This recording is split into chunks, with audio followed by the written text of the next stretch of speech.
એક આપણા મિત્ર કહે છે કે દર્શક મિત્ર કે એ એક ડિબેટ ક્રેડિટ કાર્ડ પર જે પઠાણી વ્યાજ લેવાય છે એની ઉપર કરશો. એટલે હવે હું તો ભૂખ તો ભોગી છું.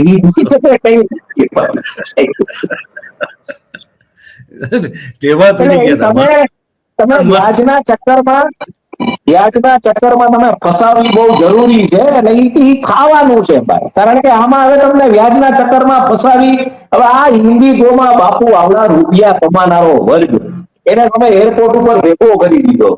એને તમે જાણે ન ગઈ ભાઈ તમારી ફ્લાઇટો કેન્સલ થઈ, બિચારાઓ ટેક્સીના ભાડા કરીને ભેગું સારતા હતા એરપોર્ટ ઉપર.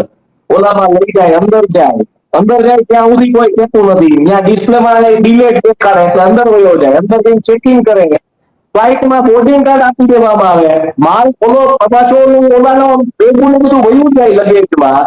પછી બોર્ડિંગ કરાવી દઈએ પછી પાછો નીચે ઉતારે કે ભાઈ ફ્લાઇટ કેન્સલ થઈ, તો નીચે ઉતરીને સામાન બોલો તો સામાન મળતો નથી. હવે તમે આખી વ્યવસ્થા જે રીતના તમે માણસોની હારે જે પ્રયોગશાળા કરી નાખી એરપોર્ટ ઉપર, એવા ભણેલ ગણેલ વર્ગ અને બાકી શું તમારે એને કઈ સમજવામાં. ઓલાને તો એવું કયો કે જે કયો એના તો પૈસા ગયા, કોકે તો 22,000 માં ટિકિટ લીધી, કોકે તો 25,000 માં ટિકિટ લીધી. આજે મુંબઈ રિટર્ન જે 6-8 હજાર માં હતું, 15,000 માં થઈ ગયું. દિલ્હી રિટર્ન જે 8-9 હજાર માં હતું,